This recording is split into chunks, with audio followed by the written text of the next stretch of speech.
कराली बाबू का मकान यही है जी। मेरा नाम ब्योमकेश है, इंस्पेक्टर साहब से मिलना।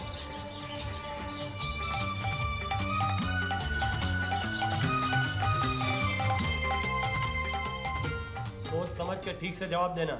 जरा भी झूठ बोले ना तो सीधा हथकड़ी पहना दूंगा, समझे? जी हुजूर। ओह, तो आ गए आप। कहिए इंस्पेक्टर सेन, कैसे याद किया? बैठिए। कमिश्नर साहब चाहते हैं कि आप भी कुछ छानबीन करें, इसलिए बुलाया है। उनका हुक्म सराखों पर, आप भी देख लीजिए। लेकिन नया क्या देखेंगे आप? एक मामूली खून का मामला है। खूनी कौन है वो भी पता चल गया है। खून किसका हुआ है?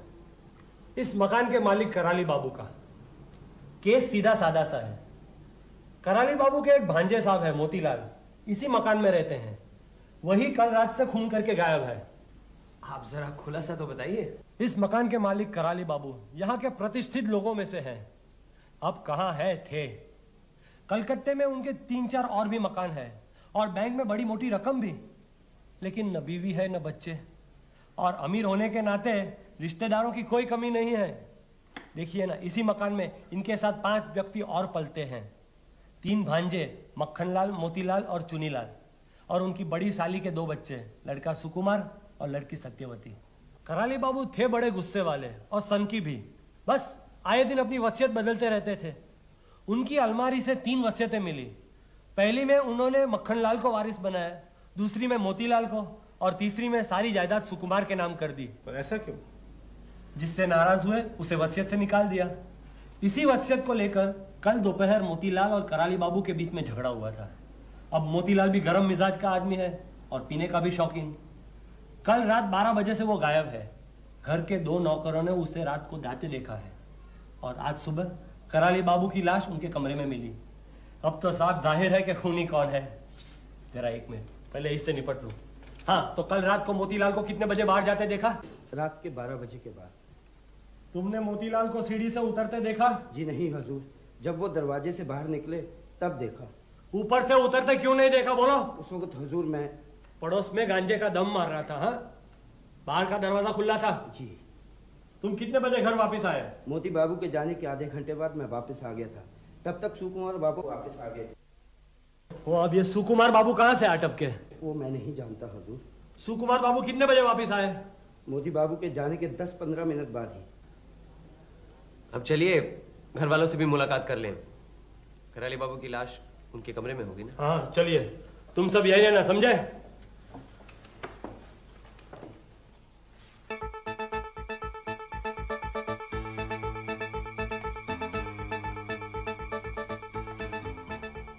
ये कमरा किसका है?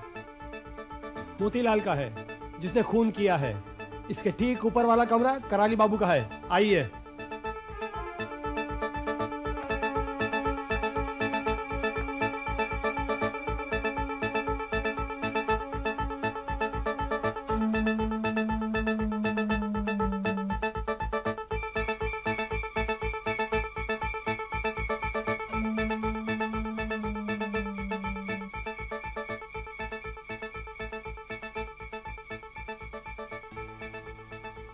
आधी चाय प्लेट में छलकी और आधी कप में है।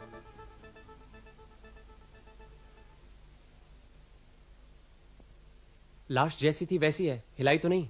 नहीं, सिर्फ चादर से ढक दी है और गर्दन से सुई निकाल ली है। सुई? सुई। मौत कैसे हुई किसी को पता ही नहीं। मैंने मालूम किया है। गर्दन के पीछे जहां मेडुला और फर्स्ट वर्टिब्रा मिलता है, वहां सुई घुसा घुसा के उनकी हत्या की गई है। ताजुब की बात है, जहां मेडुला और फर्स्ट सर्विकल वर्टिब्रे के मिलने की जगह है वो तो बहुत नाजुक है। इसका मतलब है कि खूनी को यह मालूम था।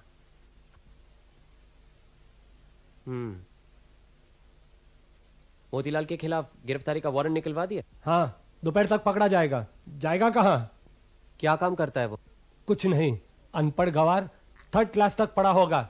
मामा का माल उड़ा रहा है और यहां वहां लोफरी करता फिरता है।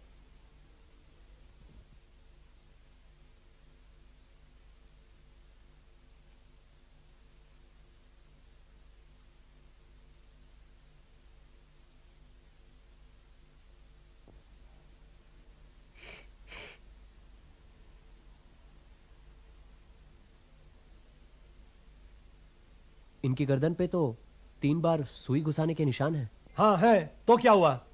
वो क्या है कि वो मेड्यूला और रेड की हड्डी की मिलने की जगह न मिलने के कारण से कई बार सुई घुसाई होगी हत्या के लिए। आपने इनके नाक पे गौर किया? नाक पे? हाँ, नाक। काले स्पॉट्स नजर आ रहे हैं। हाँ, शायद उनको जुकाम हुआ होगा।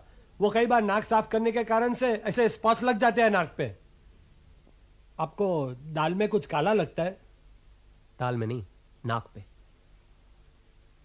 चलिए।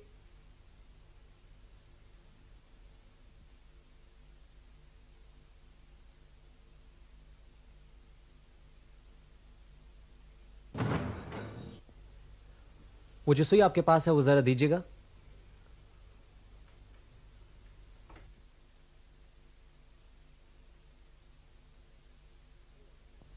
कमाल है।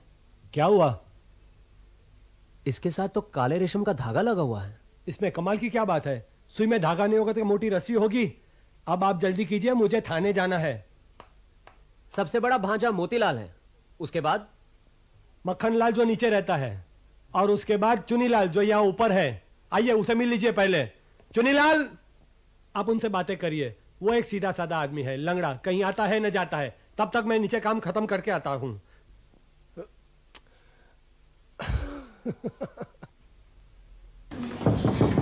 अंदर आ जाइए, दरवाजा खुला है। आप ही चुनीलाल? जी हाँ, मैं ब्योमकेश, आपसे। ब्योमकेश बख्शी, सत्यान बख्शी, बैठिए ना। मैंने समझा आप सीआईडी के आदमी हैं। पुलिस को तो आपने सब कुछ बता ही दिया होगा, फिर भी आपसे 2-1 सवाल पूछना चाहता हूँ। हाँ हाँ, शौक से। आप खुद चलकर आए हैं, ये मेरे लिए सौभाग्य की बात है। और आप जरूर अजीत बाबू हैं। जी हाँ। आपको तो मालूम ही होगा कि पुलिस का सारा शक आपके बड़े भाई मोतीलाल पर है। जी हाँ, मालूम है। भैया झगड़ालू और गुस्सेबाज जरूर हैं, लेकिन वे मामा का खून कभी नहीं कर सकते। इतनी बड़ी जायदाद से हटा दी गए हैं, इसी गुस्से से शायद अपने मामा का खून करने पर उतर आए हैं। जायदाद से तो हम तीनों भाइयों को हटाया गया है, फिर उन पर ही शक क्यों हो रहा है? अच्छा ये बताइए, कराली बाबू सबसे ज्यादा किसको पसंद करते थे? हम 5 जन यहाँ रहते हैं, और मामा किसको कितना प्यार करते थे ठीक से कहा नहीं जा सकता। वैसे मामा बहुत कड़े स्वभाव के आदमी थे। उनके मन में क्या है किसी को भी पता नहीं चलता था। हाँ, सत्यवती उनका हमेशा ख्याल रखती थी, शायद उससे ही ज्यादा प्यार होगा। और आपसे? मैं अपंग हूँ, इसलिए मुझसे कुछ हमदर्दी हो सकती है। आज मामा इस दुनिया में नहीं है, मैं उनके खिलाफ कुछ नहीं कहना चाहता। वो तो हमारे अन्नदाता थे। वो अगर हमें आश्रय नहीं देते तो आज हम सब फुटपाथ पर होते। उन्होंने अपनी आखिरी वसीयत में सुकुमार को सब कुछ दे दिया है, मालूम है? जी हाँ, मालूम है।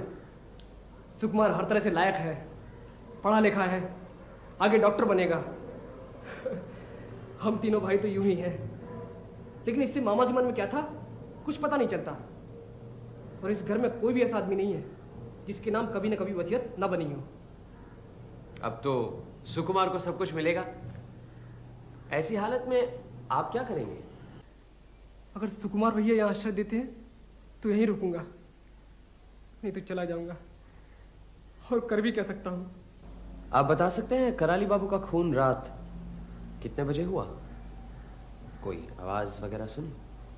हो सकता है रात खत्म होने से पहले, या अरे आप अभी तक यहीं हैं? चलिए चलिए। कराली बाबू का खून कब हुआ था? रात को 12 बजे हुआ या रात को 4 बजे हुआ, क्या फर्क पड़ता है? आइए, देर हो रही है। ये सुकुमार का कमरा है और पास में उसकी बहन सत्यवती का। सुकुमारी एक पढ़ा लिखा समझदार आदमी है। चलिए नीचे मक्खनलाल से मिल लेते हैं, वो टेढ़ी खीर है। चलिए। ऊपर आई गई है तो इन भाई बहन से भी मिल लेते हैं, हर्ज क्या है? ओह, आप लोग भी बस।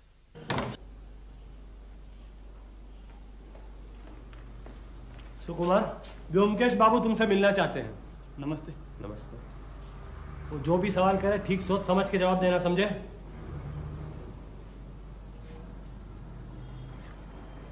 कल रात को आप कहाँ गए थे? सिनेमा गया था। कौन सा सिनेमा? चित्रा। अरे ये तुमने मुझे पहले क्यों नहीं बताया? आपने पूछा ही नहीं और मैंने भी जरूरी नहीं समझा। क्या जरूरी है और गैर जरूरी है उसका फैसला हम करेंगे। तुम्हारे पास कोई सबूत है तुम चित्रा सिनेमा गए थे?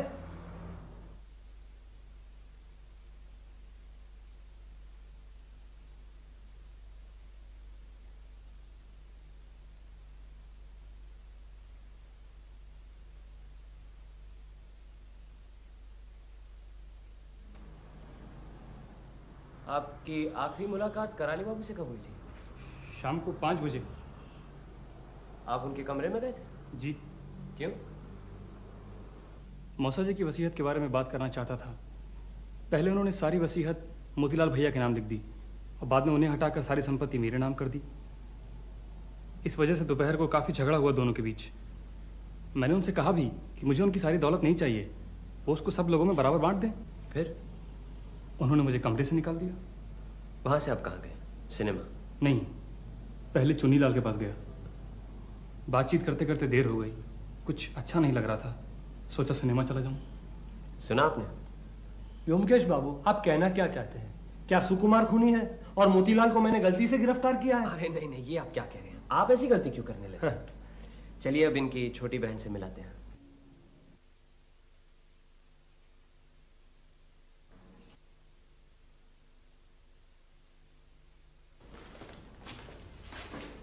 आपको तकलीफ देने आए हैं। पुलिस की थोड़ी बहुत ज्यादती का आप बुरा मत मानिएगा। पुलिस को बदनाम करने की कोई जरूरत नहीं है, आप पुलिस नहीं है। ज्यादा नहीं, 2-1 सवाल है। आइए बैठिए। आप क्या जानना चाहते हैं पूछिए, मैं यहीं से जवाब दूंगी।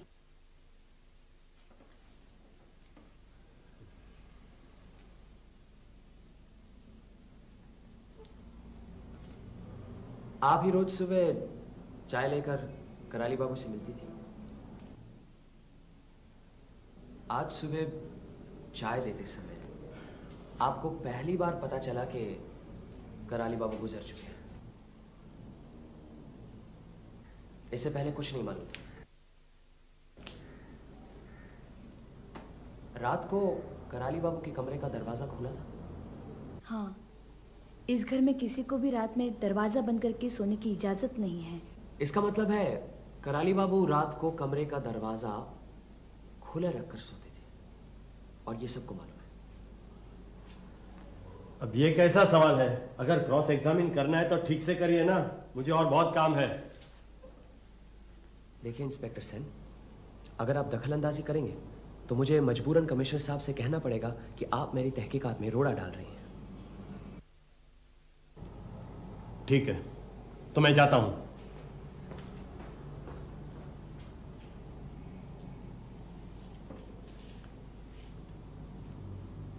आप कराली बाबू की मौत की खबर सुबह से पहले नहीं जानती थी। जरा फिर सोचकर बताइए। सोचकर ही बता रही हूँ, नहीं जानती। चाय जब देने गई तो तश्तरी में कैसे छलक गई? वो जब देखा वो गुजर गए हैं तो घबराहट में चाय तश्तरी में गिर गई होगी। पर जब गुजर गए हैं पता चला तो चाय वहां क्यों रखाई? घबराहट में कुछ समझ में नहीं आया, क्या करूं। कल से मेरी तबीयत भी ठीक नहीं है।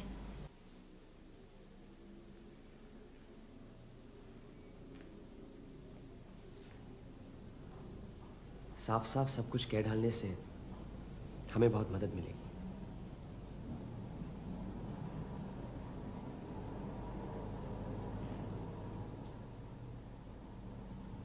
आप सब कुछ नहीं बताएंगे?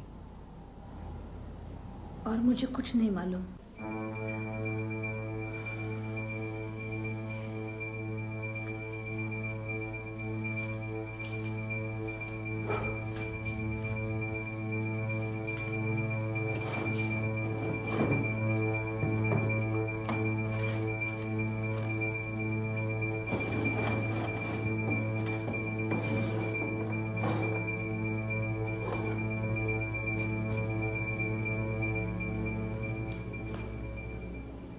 ये एम्ब्रॉयडरी आप बना रही हैं? जी।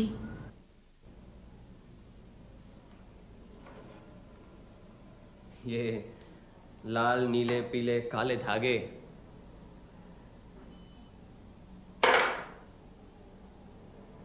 सुई कहाँ है? सुई? हाँ सुई। सुई से तो सिलाई करती हैं। वो सुई कहाँ है?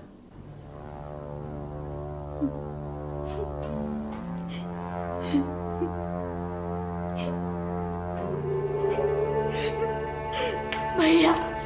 सत्या, सत्या। अच्छा नहीं किया आपने। मुझे सब कुछ बता सकती थी। मैं पुलिस थोड़ी हूं, ये तो आपको मालूम है। बताने से शायद आपको भी फायदा होता। चलो अजीत।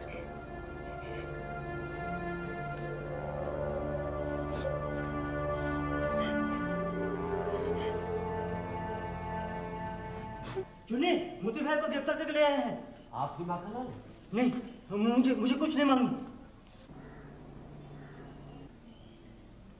छोड़ दो मुझे। मैंने मामा को कोई खून नहीं किया, भगवान की सौगंध। मैं रात भर अनारो के कमरे में शराब पी रहा था। अनारो गवाह है। ये रहे मोतीलाल, इन्हीं के नाम वारंट था। अगर आपको कुछ पूछना है तो पूछ लीजिए। कहाँ गिरफ्तार किए?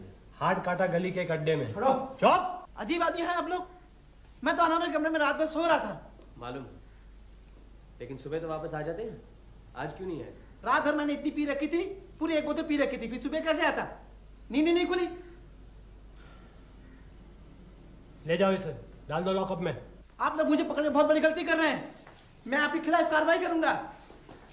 मुझे कानून मालूम है। छोड़ो मुझे। अच्छा, लाश लेकर क्या पता चला? पहली बात कि कराली बाबू की हत्या क्लोरोफॉर्म देने के बाद की गई थी। उनके नाक के पास जो काले काले दाग थे वो क्लोरोफॉर्म की वजह से होते हैं। और दूसरी बात कि उनकी गर्दन पर 3 बार सुई घुसाई गई थी। 3 बार क्यों? इसीलिए कि पहली और दूसरी बार जहां सुई घातक होती है एग्जैक्ट उसी जगह पर नहीं लगी। लेकिन सबसे अहम बात यह है कि सुई घुसाकर वहीं छोड़ दी गई। अभी वो उसे ले जा सकता था जिससे कि कोई सबूत ही ना मिले।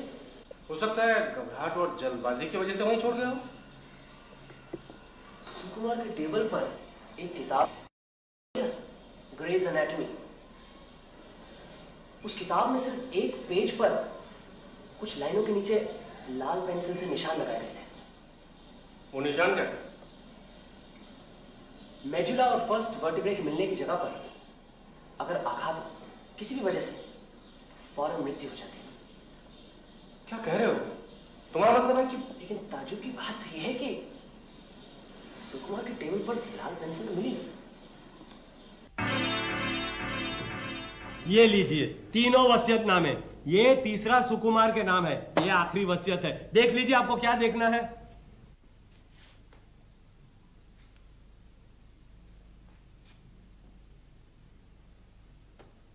देखा? चलिए जरा सुकुमार के कमरे की तलाशी ले ली जाए। अब तलाशी लेना जरूरी है जी। क्या ढूंढेंगे आप वहां? क्या मालूम, कुछ भी मिल सकता है। कुछ नहीं भी मिल सकता है। क्यों नहीं? व्योमकेश बाबू, आपको मोतीलाल से कोई हमदर्दी है क्या? आइए। आपको जो भी तलाशी लेनी है ले लीजिए, मैं यहां बैठता हूं।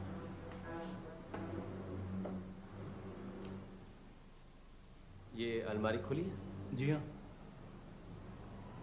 और उन बक्सों की चाबी? वो सामने बुककेस पर है। आप जाइए जरा नीचे बैठिए जब तक हम न बुलाएं। जी। आइए, इस अलमारी की पूरी तलाशी लीजिए अजीत।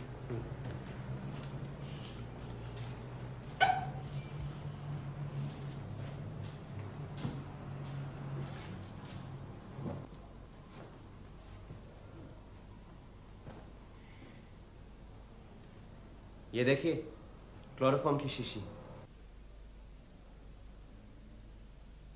आपको शायद नहीं मालूम कि कराली बाबू को पहले क्लोरोफॉर्म देकर बेहोश किया गया था। क्लोरोफॉर्म इसलिए दिया गया था ताकि वो सुई चुभाते वक्त चीखे नहीं। अब ये बक्से देखने हैं, इन्हें पहले अलग अलग कीजिए।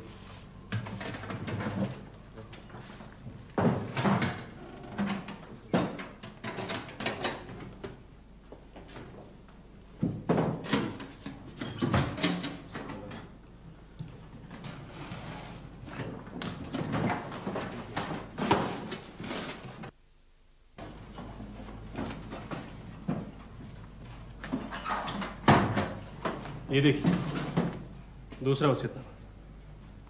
तारीख क्या है देखना। परसों की, जिस दिन कराली बाबू की हत्या हुई।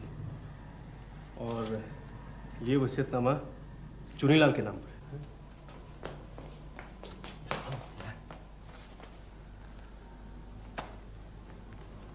कराली बाबू की जिस तरह हत्या हुई है उससे साफ पता चलता है कि जिसने भी ये काम किया है वो डॉक्टरी की विद्या से वाकिफ है। और सुकुमार तो डॉक्टरी पढ़ रहा है। मैं थाने जाता हूँ। मोतीलाल को जल्दी ही छुड़वाना है। आप जो चाहे तलाशी लीजिए। व्योमकेश बाबू जो कहे उसकी तामील करना। सुकुमार को गिरफ्तार करना है ना। इसे संभालिए। धन्यवाद। अजीत, तुम यही रहना, मैं जरा सत्यवती से मिलकर आता हूँ।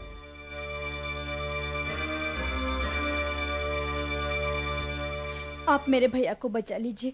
देखिए, और हमें कुछ नहीं चाहिए। हम जिंदगी भर आपका एहसान नहीं भूलेंगे। देखिए, आप धीरज रखिए। अगर आपके भैया सचमुच निर्दोष हैं तो उन्हें कुछ नहीं होगा। मैं उन्हें बचाने की पूरी कोशिश करूंगा, लेकिन मेरे भैया ऐसा काम कभी नहीं कर सकते। वो तो कभी एक मक्खी भी नहीं मार सकते। मैं आपके पैर पड़ती। ये क्या कर रही है? कहिए आप मेरे भैया को छोड़ देंगे? बैठिए, अब बैठिए यहां पर। आप गलती कर रही हैं। सुकुमार को छोड़ने का जिम्मा पुलिस का है, मेरा नहीं। मैं कोशिश कर सकता हूं, लेकिन कोशिश करने के लिए मुझे सब कुछ जानना जरूरी है। अगर आप कुछ छुपाएंगी तो मैं आपकी मदद कैसे करूंगा? मैंने तो कुछ भी नहीं छुपाया। छुपाया है। आपको उसी रात कराली बाबू की हत्या के बारे में सब कुछ पता चल गया था, लेकिन आपने बताया नहीं।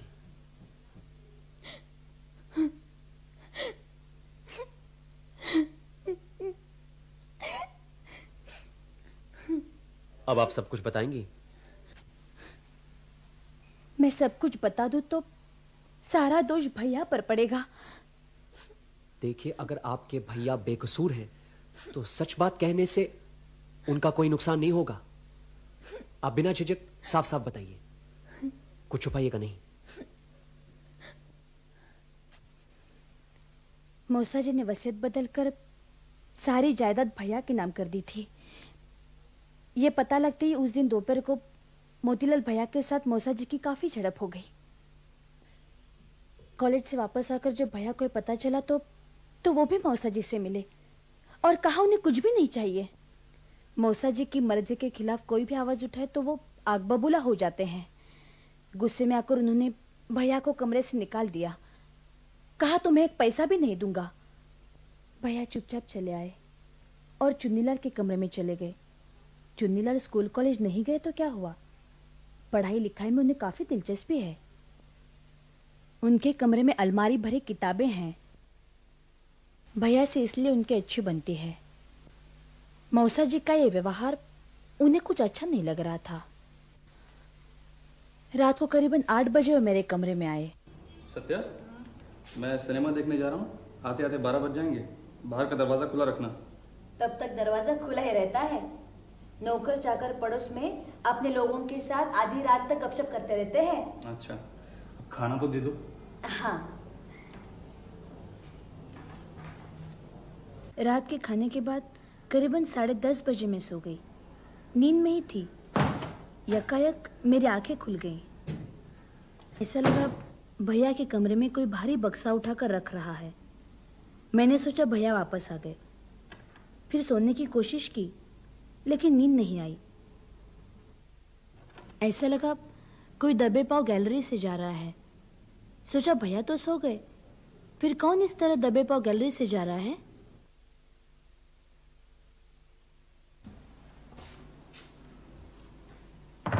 आपको पूरा यकीन है आपके भैया ही अपने कमरे में गए?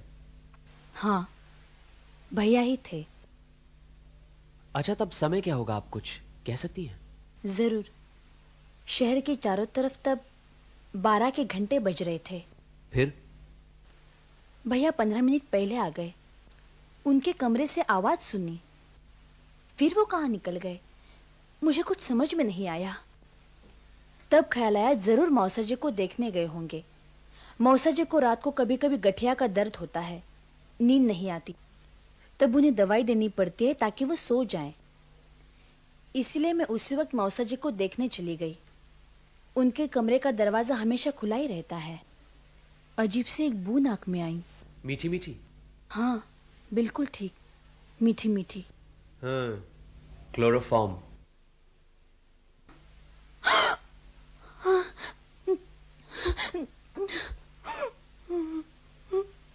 फिर सुबह किसी तरह से, जैसे मुझे कुछ मालूम ही नहीं, चाय लेकर मौसा जी के कमरे में चली गई। आप सचमुच बहादुर लड़की हैं। और कोई होती तो चीख पुकार, बेहोशी, हाय तौबा, न जाने क्या कुछ करती। लेकिन आपने सिर्फ भैया के लिए। अच्छा, मैं चलता हूं। आपने कुछ बताया नहीं? बताने लायक अभी कुछ नहीं है। इतना जरूर कहूंगा कि अगर आप ये सब पहले बता देती तो बहुत अच्छा था। मैंने जो बताया उसे भैया को तो कुछ नहीं होगा ना? ब्योमकेश बाबू, भैया के अलावा इस दुनिया में मेरा कोई नहीं है। आप चुप हो जाइए। ऐसे घबराएंगे तो कैसे काम चलेगा? मैं जाता हूं। जो कुछ होगा अच्छा ही होगा।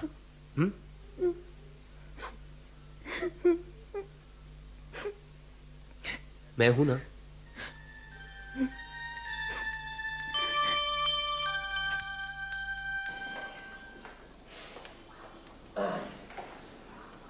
पता नहीं क्यों, लेकिन मुझे लगता है खून सुकुमार ने नहीं किया।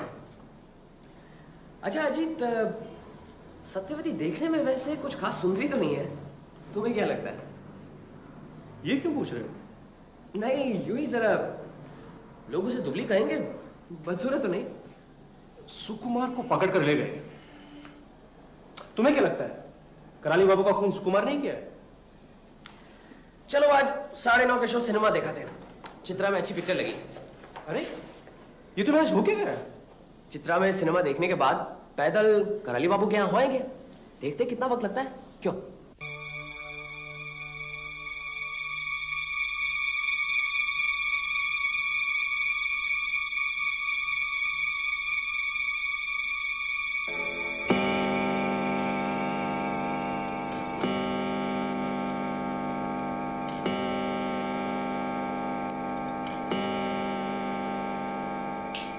काम बन गया है। चलो टैक्सी पकड़कर घर चलते हैं। सुबह आना है, कल सब कुछ बता दूंगा। चलो।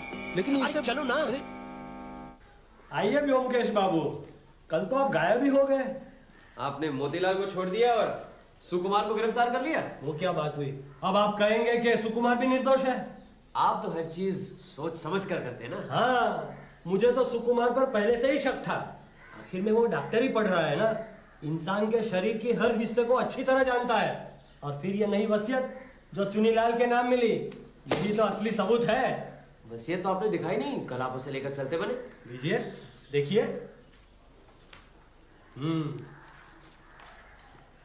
देखिए। ये क्या है? क्या हुआ? ये देखिए। क्या? मुझे तो कुछ भी दिखाई नहीं। नजर नहीं आ रहा ना? नहीं। यहाँ देखिए, गवाह के दस्तखत नहीं है। गवाह?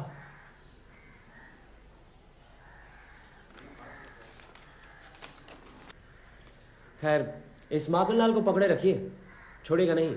और फौरन एक मैजिस्ट्रेट के यहाँ से अरेस्ट वारंट निकलवा दीजिए।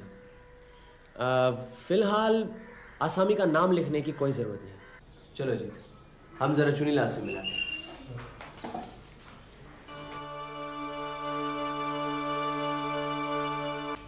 आपको जानकर खुशी होगी, कराली बाबू के खूनी का पता चल गया है। जी मालूम है, सुकुमार भैया को गिरफ्तार कर लिया है, लेकिन यकीन नहीं होता है।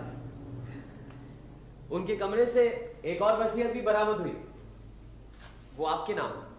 जी वो भी मालूम है। तब से मन खट्टा हो गया है कि रुपयों की वजह से मामा बेमौत मारे गए हैं। वे सारी संपत्ति मेरे नाम लिख गए हैं, लेकिन फिर भी यकीन मानिए मुझे रत्ती भर भी खुशी नहीं हुई है। फिजियोलॉजी? ये सुकुमार की किताब है? जी, सुकुमार भैया कभी कभी मुझे अपनी डॉक्टरी की किताब पढ़ने देते थे। अब देखिए ना, सुकुमार को ही मैं अपना सबसे नजदीक का साथी समझता था, अपने भाइयों से भी ज्यादा। लेकिन मैं देखता हूं कि आपको तरह तरह की किताबों में दिलचस्पी है। जरूरी जगहों पर बकायदा निशान लगाए हुए हैं। जी हाँ, पढ़ाई के अलावा मेरे लिए और कुछ है ही क्या। बस कोई साथी नहीं है। सुकुमार भैया भी रोज शाम को आते थे और गपशप करते, उन्हीं से मैं पढ़ाई लिखाई और सुख दुख की बातें करता था। अच्छा, तो क्या सचमुच सुकुमार भैया ने हत्या की है? कातिल के खिलाफ जो सबूत मिले हैं उनमें शक की कोई गुंजाइश नहीं है। आपको सब समझाता हूं, बैठिए। देखिए, हत्या दो तरह की होती है। एक हत्या होती है गुस्से में, जिसे हम कहते हैं क्राइम ऑफ पैशन, और एक हत्या होती है ठंडे दिमाग से। जो गर्मी खाकर हत्या करते हैं उन्हें पकड़ना बहुत आसान है, अक्सर वो खुद ही पकड़ में आ जाते हैं। लेकिन जो सोच समझकर अपने आप को शक और सबूतों के दायरे से बचाकर हत्या करते हैं, उन्हें पकड़ना बहुत मुश्किल होता है। तब शक कई लोगों पर पड़ता है। ऐसी सूरत में हत्या करने के तरीके से ज्यादा हम हत्यारे को समझने की कोशिश करते हैं। कराली बाबू के खून से पता चलता है कि खूनी बहुत ही चालाक, लेकिन साथ साथ में बेवकूफ भी है। उसने बड़ी समझदारी से हत्या की, लेकिन बेवकूफी के साथ सबूत घर में छोड़ दिए। अब आप ही बताइए, सत्यवती की सुई से हत्या करने की क्या जरूरत थी? क्या बाजार में सुई नहीं मिलती? फिर वसीयत को छुपा कर रखने की क्या जरूरत थी? अगर वो फाड़ देते तो उससे काम खत्म हो जाता। इससे क्या पता चलता? क्या पता चलता है? इससे यह पता चलता है कि समझदार आदमी भी कई बार गलती कर बैठता है, और इस मामले में हत्यारा भी छोटी छोटी गलतियां कर बैठा, जिससे वो पकड़ा गया। कैसी गलतियां? बताता हूं, जरा अपनी डायरी तो देना। मैं इस मकान का नक्शा बनाता हूं। आपके पास पेंसिल होगी कोई? जरा दीजिए।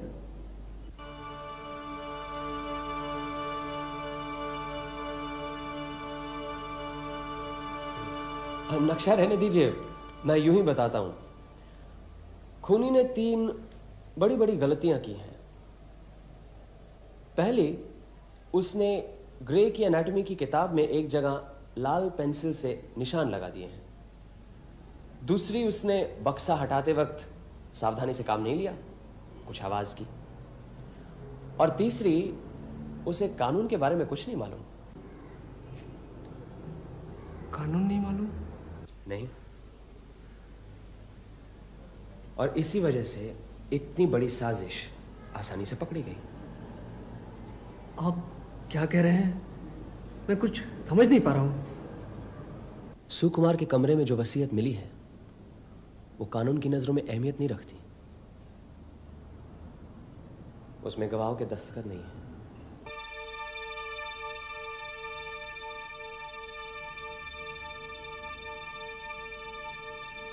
कुछ कहना चाहते हैं चुनीलाल बाबू?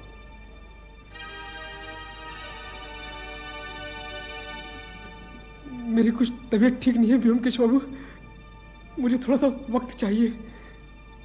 ठीक है, आधे घंटे का वक्त देता हूं, तैयार हो जाइए।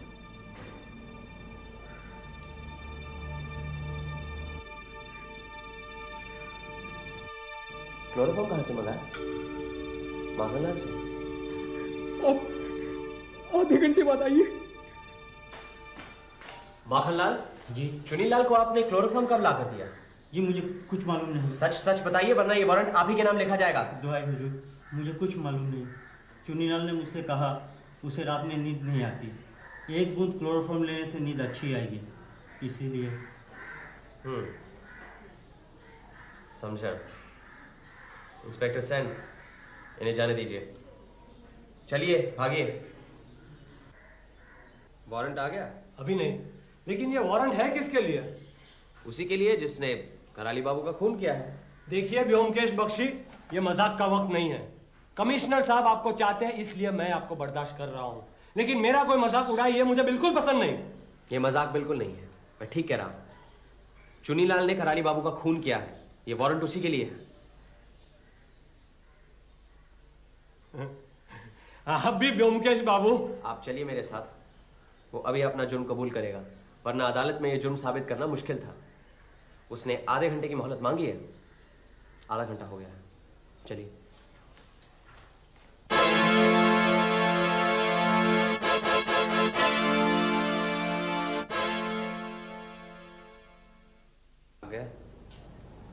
लेकिन इसके सिवा चारा भी क्या था?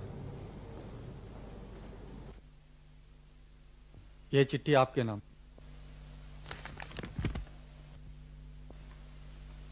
ओमकेश बाबू, चलता हूं। जब धन ही नहीं मिला फिर जिंदा रहकर क्या फायदा। मामा की मैंने हत्या की है, उसके लिए मुझे गम नहीं, लेकिन सुकुमार को दोषी ठहराना और उसे फांसी पर लटकाना मेरे लिए जरूरी हो गया था। उसका मुझे अफसोस है। आज कहने में मुझे कोई संकोच नहीं। मैं हमेशा सत्यवती को चाहता था और इस सारे षड्यंत्र में उसे पाने की इच्छा भी कहीं बहुत प्रबल थी।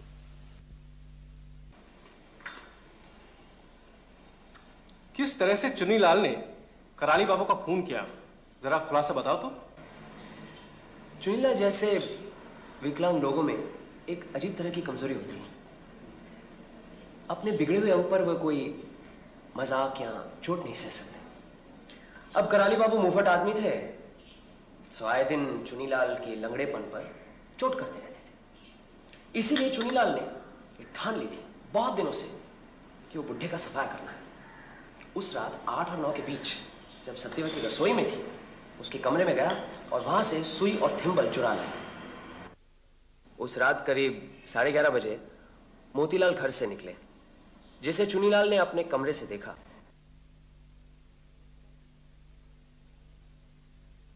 मोतीलाल के जाते ही वो कराली बाबू के कमरे में गया।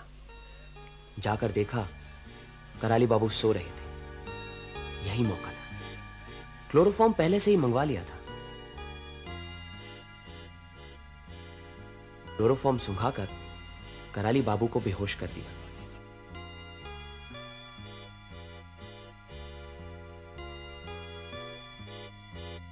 फिर अलमारी खोली और पास ही दराज से आखिरी वसीयत निकाली।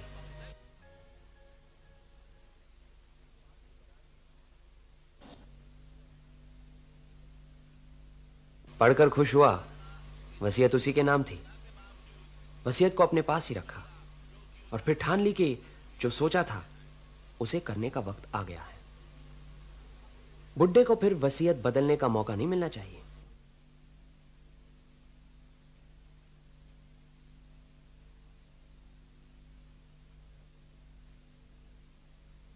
उसने कराली बाबू को एक तरफ पलटकर उनकी गर्दन पे सुई से वार किया।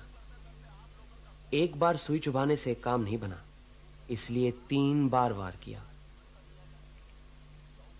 सुकुमार जैसे डॉक्टरी पढ़े हुए लोग शायद ये काम एक ही बार कर लेते। काम हो जाने के बाद सीधा सुकुमार के कमरे में गया। चुनीलाल ने पहले से ही सोच लिया था कि अपने ऊपर कोई शक न हो, इसलिए किसी दूसरे पर शक होना जरूरी है। वहां उसने सुकुमार की अलमारी में क्लोरोफॉर्म की शीशी छुपा दी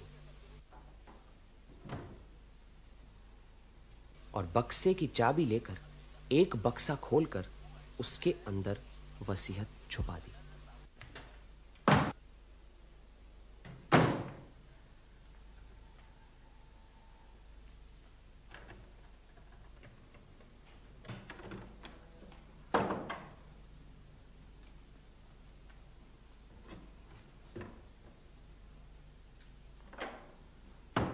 नई वसीयत पर गवाहों के दस्तखत क्यों नहीं थे?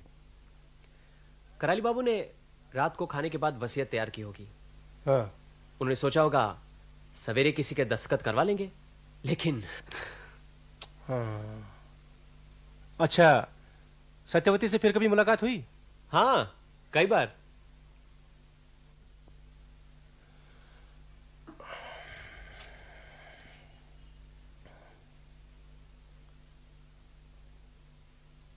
अरे वाह, आज तो बहुत सज धज कर। सेंट भी लगाया? सत्य की खोज करना क्या कुछ मामूली काम है? बहुत कुछ करना पड़ता है। सत्य की खोज तो तुम कई दिनों से कर रहे हो, लेकिन कभी इतना बन ठन कर नहीं निकले। सत्य की खोज तो हाल ही में शुरू की है। मतलब? सत्य मतलब सत्यवती? ब्योमकेश, 4 बजे मिलना है विक्टोरिया मेमोरियल के पास। मैं चलता हूं।